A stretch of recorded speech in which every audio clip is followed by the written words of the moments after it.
Hi, it's Alex from Android Central, and this is HTC One.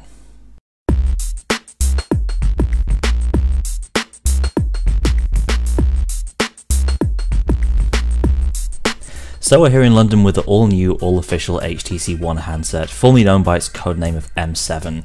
This is HTC's flagship Android device of 2013, and they've really gone all out with the hardware and software on this phone.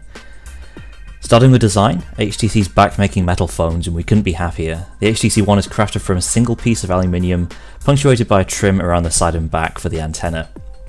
The chassis itself is a similar shape to the Droid DNA, with flat sides, rounded corners, and a curved back. And the combination of this chassis design and the metal construction means that HTC One feels really great in the hand. We've been really impressed by the build quality that HTC's brought to this handset. There's not too much going on around the back of the device. You've got your Beats Audio logo, and of course the Beats software tweaks return once again. There's also HTC's Ultra Pixel camera, which we'll get to in more detail later on. The phone's pretty normal in terms of its button placement, although the power button is hiding a rather interesting function. As well as turning the phone on and off, it also doubles as an IR blaster, which works with the built-in TV app. Again, we'll have more on that in a few minutes. Let's head around the front and take a look at the business end of the phone. It's got a 4.7-inch Super LCD 3 screen at 1080p resolution, which makes for a whopping 468 pixels per inch, so exceptionally sharp. Above and below the screen are dual front-facing speakers, which HTC says have larger speaker chambers and improved membranes, and boom sound is HTC's fun little buzzword for this combination of features. It's also worth noting that because of the dual front speakers, there's actually no speaker around the back. Now, you might have noticed something missing from the front of this thing. Unlike HTC's 2012 handsets, there's no task switching key on the new HTC One. In fact, there's just back, home, and a central HTC logo. That might be a deal breaker for some people, but at least it's easy enough to get the task switcher by double tapping the home key. Moving on to internals for a second, the HTC One is powered by a quad-core Snapdragon 600 CPU. That's the new chip that was announced at CES, backed up by 2GB of RAM. Built-in storage comes in 32 and 64GB helpings, although there's no expandable storage option. The battery isn't removable either, although it is fairly large at 2300 mAh. So onto software, and there's an awful lot here to set the HTC One apart from previous devices.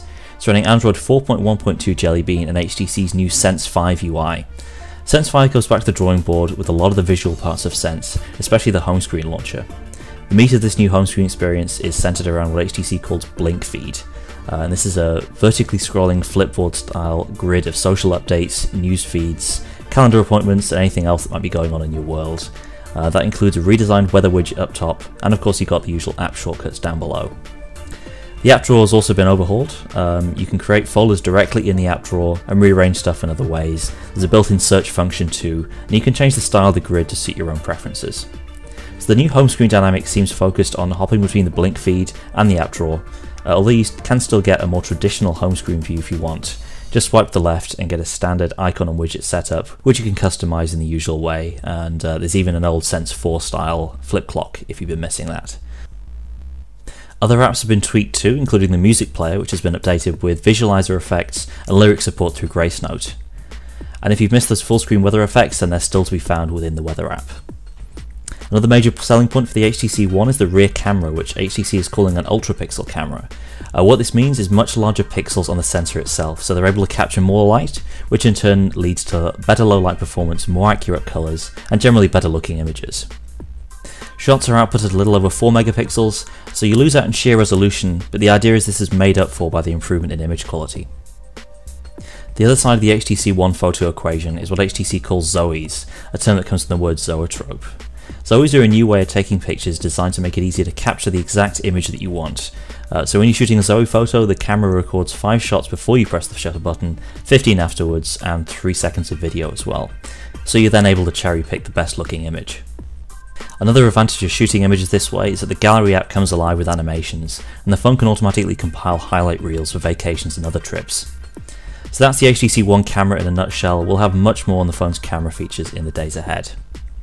We've already mentioned the HTC One's IR Blaster, and this ties in with the TV app, a new HTC application that aims to improve your dual screen viewing experience. HTC's worked with major manufacturers and operators to make sure the app works as a universal remote with a TV guide. In the UK, there's support for Freeview, Freesat, Sky and Virgin, and localized channels can be set based on your postcode. So that's going to wrap up our first look at the HTC One. As you can see, there's a lot going on with this handset, and you'll definitely want to check out the rest of our in-depth coverage on Android Central right now, and keep watching in the days ahead for even more on one of the first big Android launches of the year.